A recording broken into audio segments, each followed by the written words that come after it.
이 시간에는 하나님 주신 말씀 에베소 6장 1절부터 4절 말씀을 중심으로 하나님 권위로 세워진 부모 공동이라는 제목으로 말씀의 은혜를 함께 받고자 합니다. 오늘 우리가 살아가는 시대는 권위가 무너지고 있습니다. 가정에서는 부모의 권위가 무너지고 학교에서는 교사의 권위가 무너지고 사회 전반의 질서를 세우는 모든 권위가 흔들리고 있는데 무엇보다도 심각한 것은 하나님을 섬기는 교회의 영적 권위도 무너지고 있다는 것입니다. 그 결과 가정은 혼란에 빠지게 되고 자녀들은 방황하게 되고 교회인은 세상 앞에서 빛과 소금의 역할을 감당하지 못하고 오히려 세상 사람들에게 지탄을 받고 있습니다. 왜 이런 일이 날까요? 종말의 징조지요. 근데 이유는 분명합니다. 인간이 하나님이 세우신 권위 앞에 거부하기 때문에 하나님이 세운 권위를 우리 인간이 반역하기 때문에 일어나고 있다는 겁니다. 하나님의 창조의 원리는 반드시 질서를 지키고 있습니다. 창세기 1장에 보면 빛과 어둠을 나누시고 물과 궁창을 나누시며 바다와 육지를 구분하시고 생명의 영역에 따라 종류대로 질서대로 각각 창조하셨다고 말씀합니다. 바울은 고린도전서 14장 33절 말씀에서 하나님은 물질서의 하나님이 아니시오 오직 화평의 하나님, 질서의 하나님이시라고 말씀합니다. 이 질서는 창조 세계만이 아닙니다. 하나님께서 이루시는 구속 역사 속에서의 모든 과정, 교회나 가정이나 인간의 전반의 모든 삶에 적용되는 하나님의 섭리의 법칙이라고 말씀합니다. 질서를 따라 세워지는 권위 중에 가장 기본적인 기초가 뭐냐? 가정의 권위, 즉 자식이 부모에게 대한 공경이라고 말씀합니다. 자녀가 부모에게 공경함이 무너진다면 이는 단순한 도덕적 문제가 아닙니다. 피조물이 창조주 하나님이 세워놓은 권위에 대해서 도전하는 행위라고 말씀합니다. 하나님이 에덴 동산에 아담과 하와를 두시고 금지령이 뭐지요? 선악과를 따먹지 말라라고 말씀하셨습니다. 여러분, 마귀가 아담에게 준 가장 큰 미혹이 뭘까요? 이들은 하나님의 권위에 대해서 한번 도전해봐 이렇게 미혹했다는 거지요. 창세기 3장 5절에 보게 되면 너희가 그것을 먹는 날에는 너희 눈이 밝아져 하나님과 같이 되는 그 권위를 네가 가질 수 있다. 그래서 선악을 알 줄을 하나님이 아시기 때문에 그걸 따먹지 말라고 그런 거야. 마귀는 뱀을 통해서 아담과 하와가 선악과를 따먹으면 하나님과 같이 되어버리면 에덴 동산의 주인은 하나님과 인간 둘이 다 될 수가 있다는 거지요. 그래서 너희들 주인이 될까봐 죄송해요. 하나님께서 좀 생각을 하고 그래서 너희에게 먹지 말라고 금지령을 준 것이야. 이렇게 미혹을 했다는 거지요. 결국 인간이 뱀의 말에 유혹을 받아 선악과를 먹은 것은 자신들이 하나님과 같이 한번 되어보자. 피조물이 하나님의 자리에 한번 앉아보자. 이런 권위에 대한 도전이 결과에 가서는 타락하게 만들었다는 겁니다. 하나님의 어버이 주일을 맞이해서 우리에게 뭐라고 말씀합니까? 올 에베소 6장 1절의 말씀에요. 자녀들아 주 안에서 너희 부모에게 순종하라. 이것이 옳으니라. 단순한 윤리적 도덕적 명령입니까? 하나님이 당신의 구속받은 성도들에게 부모를 통해서 주는 권위를 뭐하라? 너희는 마땅히 인정해야 돼. 권위에 도전하지 마. 하늘에 하나님의 말씀을 믿는 자녀라면 이 땅에 하나님 대신하여 부모를 주었기 때문에 부모에 대한 권위는 곧 하나님의 권위니 이것은 하나님께서 세우신 영적 나라의 질서이요 이것은 마땅한 도리이다. 이렇게 일러주고 있다는 거지요. 본론으로 생각합니다. 그래서 부모의 공경은 도덕적인 예의가 아닙니다.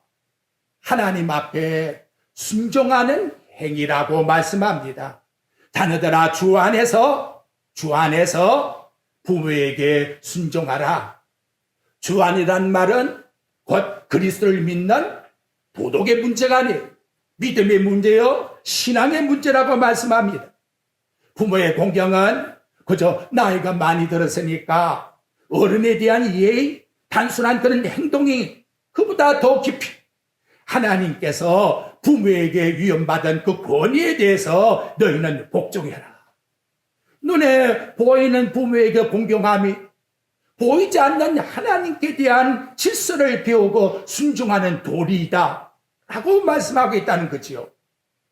하나님께서 부모를 가정에 세운 것은 단순히 자녀의 양육자, 교육자로 세운 것이 아니라는 거지요. 하나님의 권위를 위임받은 대표자로 부모를 세워놓으신 거예요. 따라서 부모에 대한 순종은 하나님께 대한 순종의 행위요, 부모에게 대한 반항과 불순종은 누구에게? 하나님께 대한 반역자가 되는 거예요. 이게 얼마나 무서운 말씀인가를 기억해야 돼요. 사도 바울은 골로새 3장 20절에 말합니다. 자녀들아 모든 일에 부모에게 순종하라. 주 안에서 마땅하니라. 단순히 자녀들은 부모에게 순종함을 도덕적으로 생각하고 있지만 마땅히 하나님의 뜻이다. 하나님을 기쁘시게 드리는 선택의 관계가 아니다. 필수적인 덕목이라고 말씀합니다. 부모에 대한 순종은 곧 하나님께 대하여 내가 순종하고 있습니다라고 하는 표현을 나타내는 것이지요. 성경적으로 영적으로 하나님을 섬기고 바르게 섬기는 이것이 곧 하나님 나라의 삶의 방식이라고 우리에게 일러주고 있는 것입니다. 그렇다면 하나님 앞에서 바르고 정당한 삶의 방식이 뭐지요? 첫째, 하나님을 경외하는 성도의 삶에 부모에 대한 순종은 근본이라고 말씀을 해요. 잠언 1장 7절에 보면 여호와를 경외하는 것이 지식의 근본이거늘 근본이라고 하는 뇌시트라고 하는 단어는 기초, 뿌리가 되는 거예요. 출발이 되는 거예요. 부모의 경외가 없다면 신앙의 지식은 아직 출발도 못했다는 거예요. 우리 신앙의 출발점은 뭐냐? 첫 번째 스타트가 첫 부모에게 대한 순종에서 출발되는 거예요. 대택한 말이 있지요. 첫 번째 잔추를 잘못 잠그면 마지막은 잠글 자리가 없는 거예요. 부모에 대한 순종의 도리가 비뚤어져 버리면 나머지 모든 건 볼 것도 없어요. 첫 각도가 비뚤어졌기 때문에 점점 멀어지는 거예요. 이게 얼마나 우리에게 중요한 인간의 삶의 목적과 방향과 목표를 가르쳐주는 잣대가 되냐 이 말이에요. 잣대. 사람이 제일 되는 목적은 하나님을 기쁘시게 하고 그를 즐거워하는 것이다. 눈에 보이는 부모를 즐겁게 해드리지 못하는데 보이지 하나님을 기쁘시게 해드린다? 스스로 쏟고 있는 거지요. 오불성설이. 세상의 인간의 지식은 인간의 중심, 자아의 실현, 자기의 만족을 추구하고 있지만 여러분, 저와 여러분은 하나님을 섬기는 하나님의 자녀입니까? 하나님의 창조의 목적 속에서 하나님의 중심으로 하나님의 영광을 위해서 예수 그리스도를 바라보고 달려가는 목표의 첫 번째 반응이 뭐냐? 곧 부모에게 대한 순종이라고 말씀해 주고 있는 겁니다. 두 번째는 죄에 얻어진 인간의 지성을 새롭게 출발시키는 동기의 발상이라는 거예요. 로마서 1장 21절에 보게 되면 타락한 인간은 어떠하냐? 하나님을 알되 하나님을 영화롭게도 하지 않고 감사하지도 아니한다. 생각이 다 허망해져 버렸고 미련에서 마음이 어두워져 있는 상태이다. 그러한 상태 속에서 하나님이 내게 영적으로 각성을 주어서 깨닫게 해줬다. 그래서 발생하고 있는 출발의 동기가 뭐냐? 부모에게 대한 경외심이 영적 지성을 회복시키게 만드는 출발이 된다고 말씀하고 있는 것입니다. 저와 여러분, 하나님의 영이 우리 마음에 계시죠? 하나님 영이 내 마음에 계시지 아니하면 그리스도의 사람이 아니라고 했어요. 로마서 8장에 보면 하나님께서 우리를 하나님 앞에서 아빠 아버지라 부르게 하시고 하나님의 자녀로 삼아사 영적 지성을 주었어요. 그렇다면 하나님을 아빠 아버지라 부르는 우리 성도들은 눈에 보이는 부모를 어떻게 부를까요? 하나님같이 부르게 되는 거죠.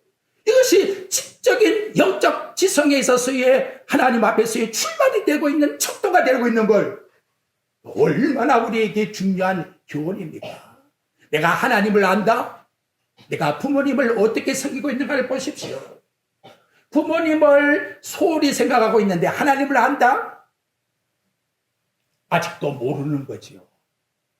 하나님의 영은 그렇게 말씀하지 아니하니까 주 안에서 부모에게 순종하라. 하나님의 영의 인도의 출발이에요.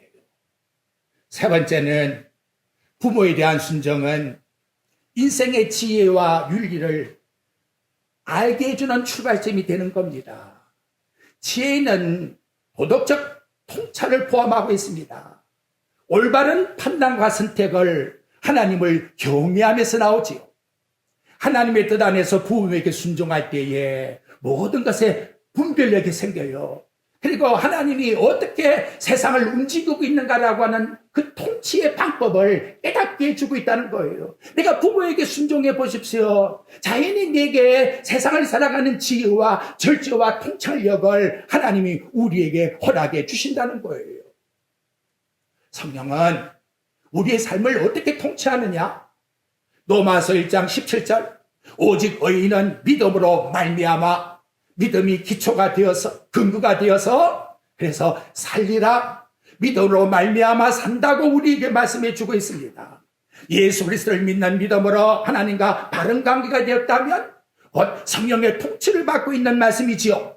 성령의 통치를 받고 있다면 여러분이 생각해 봐요. 내가 누구 안에 있다?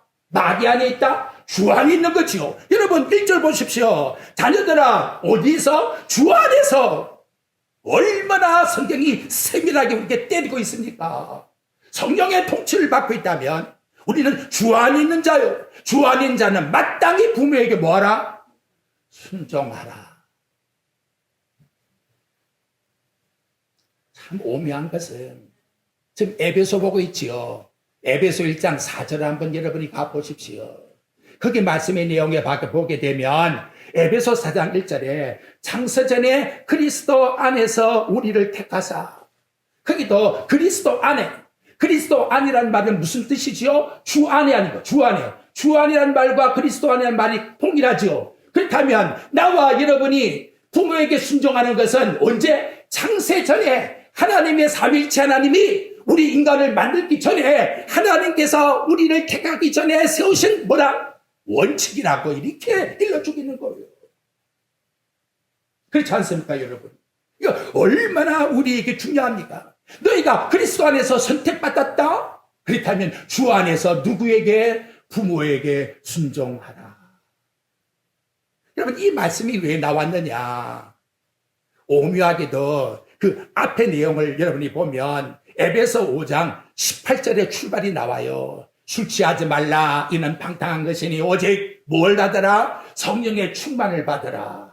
성령의 충만을 받으라고 하니까 저 상티도 가서 며칠 금식을 하고 하면 하나님 나한테 불 줄 것이다. 이런 험악된 소리 하고 있는 거예요. 성령의 충만이 뭐냐? 그게 쭉 설명된 예로 오다가 6장에 와서 자녀들이 누구한테? 부모에게 순종하는 것이 무슨 생활이다? 성령의 충만의 생활이라고. 즉 이렇게 우리에게 성경은 일러주고 있다는 것이지요. 성령의 충만이라는 것은 곧 하나님께서 우리를 하나님의 자녀로 삼았기 때문에 하지 않고서는 견딜 수 없는 은혜를 부어주는 삶이 자식이 부모에게 대한 순종이라고. 이것이 근원적으로 장세전의 삼위일체 하나님이 만들어 놓은 법칙이라고. 그래서 그리스도 안에 우리를 선택했다고. 아버지는 그 선택의 방법을 자기 사랑하는 독생자에게 아들이 아버지께 얼마나 순종하는가라고 하는 것을 보여줌으로 성취했다고. 하나님의 아들 그리스도가 이 땅에 오셔서 어디 죽으셨다? 십자가에 죽을 때까지 누구의 말씀을? 아버지의 말씀을. 여러분들이 요한복음 6장 38절을 보십시오. 내가 하늘에서 내려온 것은 내 뜻을 행하려 함이 아니고 나를 보내신 이의 뜻을 행하려 합니다. 동등한 하나님이시지만 철저하게 아들의 신분 속에서 아버지 앞에 복종하지 않습니까? 본질상 하나님에도 불구하고 아버지 앞에 복종하고 있다. 빌립보 2장 8절에 사람의 모양으로 나타나사 자기를 낮추시고 죽기까지 복종했으니 죽기까지. 이삭이가 얼마나 대단합니까? 청년이 나이가 그 늙은 아버지 한번 툭 쳐버려 넘어갈 건데 아버지 말씀 앞에 순종해야 돼. 번제를 드리는 거기에 엎드려서 나를 아버지 죽이세요. 하나님 아버지 뜻을 이루세요. 그 모습이 아들의 모습으로 우리에게 드러나 보여주고 있다는 것이지요. 누가복음 2장 51절에 말씀합니다. 예수께서 함께 내려가사 나사렛에 이르러 순종하여 받으시니라. 아버지가 뭐 했어요? 에이구, 나 목수 아들 되기 싫어. 나 나가서 공부해서 출세해서 훌륭한 사람 될 거야. 구원의 사역은 다 무너져 버리는 거예요. 아버지를 받으시니라. 온전히 순종했다고. 이렇게 일러주고 있는 겁니다. 둘째로 사도 바울은 이것이 곧 십계명이라. 계명에서 나왔다고 말씀합니다. 네 아버지와 어머니를 공경하라. 이것은 약속 있는 무슨 계명? 첫 계명이니 2절에서 그렇게 말씀하잖아요. 유대인들이 계명 좋아하니까 진짜 계명이 뭐야? 부모에게 공경하는 것이 진짜 순종하는 거야. 이게 첫 번째 계명이야. 지금 이렇게 우리에게 일러주고 있는 오도지요. 공경이라는 것은 그 형식과 마음이 다른 게 아니에요. 우리의 마음이 정말 우러나오는 존중과 사랑과 감사에서 나오는 거예요. 어릴 때만 순종하는 게 아니에요.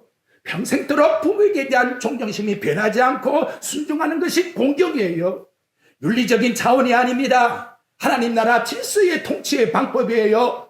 하나님께서 주시는 하나님의 계명의 인간에게 첫 번째 도리가 뭐냐? 눈에 보이는 부모에게 대한 순종이 그 다음에 나타나고 있는 모든 6계명부터 10계명을 이룰 수 있는 그것의 근본이라고 우리에게 일러주고 있는 거예요. 부모를 하나님의 대리자로 존중하고 있습니까? 나 들어봐요. 이제 나이가 이렇게 되었는데 독립하고 싶은 마음, 자유하고 싶은 마음, 결국은 부모에 대한 공경은 저 한구석에 가 있는 거예요. 아니 부모가 생일이 지났는데도 전화 한 통도 없는. 요한일서 4장 20절에 말하잖아요. 누구든지 하나님 사랑하노라고 형제를 미워하면 거짓말하는 자니. 보는 바 형제를 사랑하지 못하는데 보이지 하나님을 사랑한다. 저도 여러분도 채찍에 맞아야 돼요. 이거 얼마나 우리에게 중요한 내용의 말씀입니까? 가식하지 마. 이중풀이하지 마. 정말 속에서 나오는 진정한 사랑을 들어봐. 네가 진정한 사랑을 들은다면 출발점이 어디서부터 출발되겠어? 네 눈에 보이는 가정에 제일 많이 보자냐? 네 부모님께 공경하는 것, 그 구체적인 행동을 네가 보여줘봐. 그래서 부모에게 대한 사랑은 하나님을 사랑하는 마음의 표출이. 우리 신앙의 진정성이 뭐냐? 자연스럽게, 이거 누가 시켜서 되는 것이 아니고 자연스럽게 약속 있는 첫 번째 계명이니 하나님께서 우리에게 오죽하면 잘되고 장수하리라는 말씀까지 주면서 이 말씀에 순종하라고 우리에게 요구할까요? 부모를 공경하는 자녀를 둔 가정은 복받은 사람이에요. 복받은 가정입니다. 그런 자녀를 키우는 교회가 바로 은혜로운 교회예요. 무엇이 교회의 은혜입니까? 여러분의 가정에서 부모를 잘 공경하는 성도들이 바로 하나님 앞에 성령 충만한 교회예요. 은혜 충만한 교회라는 걸 우리에게 일러주는 거예요. 부모를 공경하는 것이 가정에 복받는 열쇠입니다. 하나님의 나라의 질서의 기초가 된다는 걸 저와 여러분들에게 말씀을 통해서 일러주고 있는 겁니다. 에레미야 35장 6절부터 10절 이하의 말씀에 보게 되면 내각 자손이 어떻게 복을 받았는가라고 하는 말씀이 나타나고 있어요. 그 내용의 핵심이 뭐냐? 조상 요나답이 내각 자손들에게 일러준 말씀이 있습니다. 너희들은 나가서 포도주 마시지 마. 그리고 집을 짓지 말고 씨를 뿌리지 말고 포도원의 소유를 가지지 말고 장막에 거해라. 하나님이 이와 같이 이들에게 여기 나타나고 있는 요나답이 명령을 했는데 그 자손들이 그 조상의 말을 잘 순종했다는 거지. 그래서 나타난 말씀이 뭐냐? 네갑의 아들 요나답에게서 네 앞에 설 사람이 영원히 끊어지지 아니하리라. 이거는 바벨론에 옮기 전에 특수사항 속에서 주시는 하나님의 말씀의 명령을 이들이 순종한 거예요. 장막을 사고 세상에서 집을 사고 땅을 사서 거인들 이제 얼마 있으면 다 사라질 것인데 이들에게 부모에 대한 그 권위에 순종했더니 하나님께서 이들을 제사장의 직무에 거할 수 있게끔 복을 주었다고 말씀합니다. 그러므로 부모를 공경하는 것은 가정의 윤리에 앞서서 하나님의 권위를 인정하는 신앙의 고백이라는 걸 저와 여러분에게 일러줍니다. 순종의 태도가 뭐냐? 2절에 보니까 뭐하라? 순종하라가 아니라 공경하라. 카페트라고 하는 단어는 무겁게 여기고 존귀 여기라. 티마오라고 하는 헬라에 담아는 가치를 인정해라. 존중히 여기라. 아, 내 아버지야, 내 어머니야, 이렇게 생각하면 안 돼. 하나님이 나에게 주신 하나님의 대비자로 생각해. 하나님을 보는 것처럼 생각해. 예라고 하는 마음속에 겉으로만 예소리 하지 마. 마음에서 속 중심에서 우러나오는 진정한 하나님 앞에서 고백하는 신앙 고백과 같이 예라고 대답해. 너 얼마나 우리에게 중요한 교훈을 던져주고 있나 이 말이지요. 너무나 가볍게 소홀하게 생각하고 넘어가려고 그래요. 참으로 여러분, 우리 부모님께 대하여 존귀히 여기십시다. 나이가 많으니까, 늙었으니까 나보다 못 배웠는데 이거 되는 소리입니까 여러분? 나보다 돈이 적은데 잘났으면 얼마나 잘나서 하나님께서 10초만 잡으면 죽는다고 아우성을 칠 건데. 사랑하는 성도 여러분, 이 순복이라는 자세가 얼마나 우리에게 중요하냐. 그래서 말과 행동의 표현에 존경함을 가져라. 디모데전서 5장 4절에 보면 어떤 과부에게 자식이 있고 손자들이 있다면 그들에게 첫 번째 가르침이 뭐냐? 그 할머니에게 효도하는 방법을 가르쳐 주라는 거예요. 효도하는 방법을. 이것이 가장 중요한 하나님 앞에서의 질서의 권위라고 바울이 일러주고 있는 것입니다. 어떻게 순종해야 되느냐? 첫째, 겸손함으로. 겸손이라는 것은 내 마음에서 우러나오는 것이지요. 나보다 어떻게 높여주는 거예요. 그래야 권위가 서는 것이고 겸손해지는 거예요. 두 번째, 뭐로? 감사함으로. 나를 어떻게 키웠는데. 여러분, 내가 똥 싸가지고는 온통 거지를 놓으니까 우리 부모님들이 야단칠까? 야단치면 그 자식은 그 다음에는 똥도 못 싸고 오줌도 못 놓여. 병원 가야 돼요. 얼마나 사랑스럽게 너 잘했다고 칭찬해 줄까? 그리고는 좋은 옷 입혀주지요. 그리고 어떻게 해요? 좋은 자리 깔아주지요. 야, 여기 편안히 자. 이거 우리 하나님 아버지 마음 아닙니까 여러분? 그래, 나와 여러분은 영적으로 온통 거짓놓은 자식들 아닙니까? 우리를 누가 살펴가지고 당신의 아들까지 죽게 해서 구원시켜 놓았나 이 말이지요. 지금 우리는 어떤 자리에, 어떤 위치에, 어떤 신분을 가지고 있지요? 왕같은 제사장으로 하나님을 공경하고 영으로 하나가 되어서 우리의 주님과 같이 동행하고 있지 않습니까? 이 놀라운 특권을 어떻게 받았냐? 하나님의 은혜로 받았다면 다윗같이 매일 내 마음속에서 내가 하나님 은혜 무엇으로 보답할까? 내가 부모님께 어떻게 해드려야 우리 부모님 기뻐할까? 우리 한 번쯤은 생각해요. 이게 얼마나 중요한, 이게 복의 근원이 되기 때문에 그래요. 다음, 진심으로 순종하자 이 말이. 순종이란 진심은 여러분 약속을 지키는 거예요. 반드시 약속을 했으면 지켜야 돼요. 내가 부모에게 약속했으면 부모도 마찬가지예요. 약속했으면 지켜야 돼요. 할아버지 할머니들 손자에게 약속했으면 지켜야 돼요. 우리 하나님 아버지는 반드시 지키는 분입니다. 빚부사 때가 되면 여자의 몸에서 아들을 낳게 하시고, 그것이 하나님께서 지키는 방식이에요. 누구에게 공경하느냐?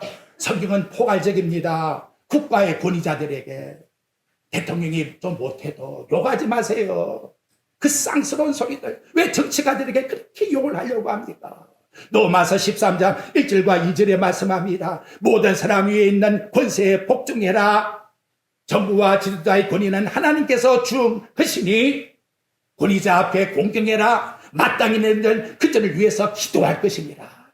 기도를 해주지는 않고 욕만.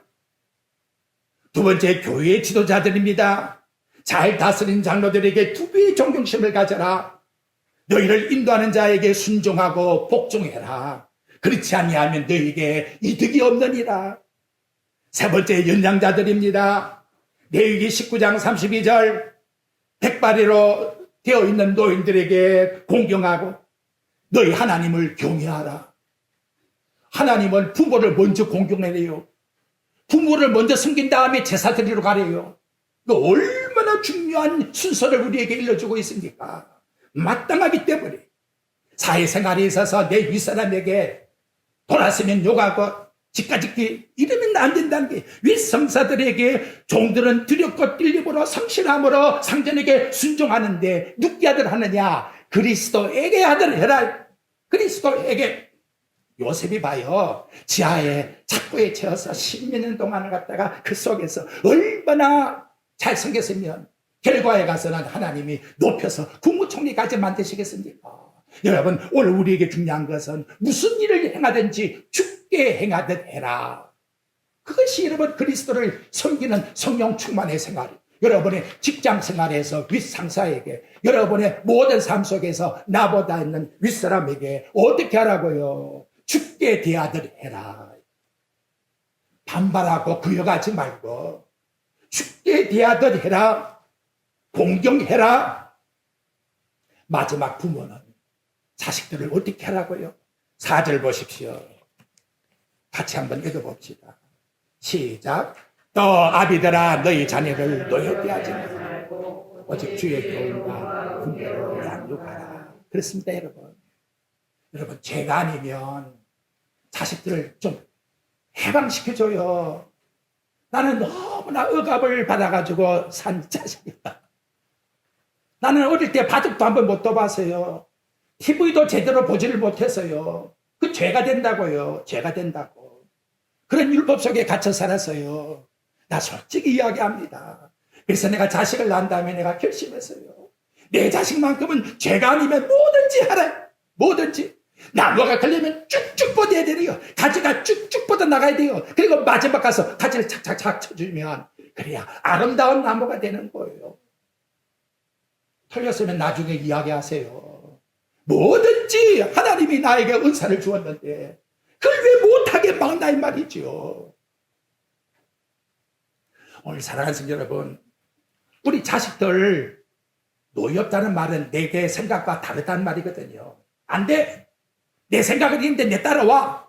아니, 하나님이 주신 특별 특사의 은사가 있는데 왜 내 방식대로만 하라고 그렇게 합니까? 그리고는 화는 내가 왜 또 내려고 해요? 그럼 자식은 얼마나 뭐 할까? 섭섭할까요? 또 한 가지 해야 되겠어요. 어차피 사줄 것 같으면, 여러분 옷 한 벌이라도 어차피 내 자식에게 사줄 것 같으면 착 생각났을 때 내가 빚을 져도 사줘요. 이걸 자식이 울고 불고 난리를 치고 다른 애들은 저렇게 하는데 나는 맞거니까 좀 미안하네요. 누나 바지 찢어가지고는 남자애가 자식을 입고는 학교에 가라고 하니 이거 얼마나 속이 터지겠습니까? 어차피 사줄 건데 왜 안 사주느냐? 사줘. 죄송해요. 그때는 다 그랬기 때문에. 얼마나 어려웠으면. 그 참고서 하나 사달라면 눈물을 한 바가지 흘려야 사줄 바야. 진짜 좀 사주면 얼마나 좋아.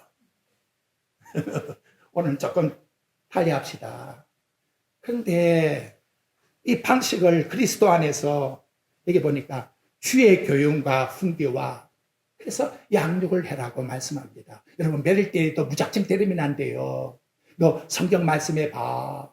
이렇기 때문에 너가 잘못된 거야. 그러니까 너는 매를 맞아야 돼. 이렇게 성경 말씀을 근거해서 양육을 시키라는 거지요. 이게 주 안에서의 삶이라고 오늘 우리에게 말씀을 통해서 가르쳐주고 있습니다. 오늘 이 말씀을 통해 부모에게 순종하는 자녀로서의 삶을 다시 한번 돌아보며 하나님께서 우리에게 주신 가정의 질서를 존중하고 그 안에서 하나님 뜻을 이루어 나가는 삶을 꼭 살아가시길 바랍니다. 부모에게 순종하는 것이 우리 삶에 마땅히 해야 할 일이자 하나님의 뜻을 따르는 가장 근본적인 삶이라는 것을 기억하십시오. 무엇을 하든지 말이나 일이나 다 주 예수 그리스도의 이름으로 하고 그를 힘입어 하나님 아버지께 감사히 행하고 자녀들이 모든 일에 부모에게 순종함으로 모든 일에 주님을 기쁘시게 드리는 사업, 이것이 성령 충만한 생활이요 진정 가정의 행복이라고 우리에게 말씀해 주고 있습니다. 이 말씀 속에 구하는 저와 여러분의 가정들이 꼭 되시기를 주 예수 그리스도의 이름으로 축원드립니다.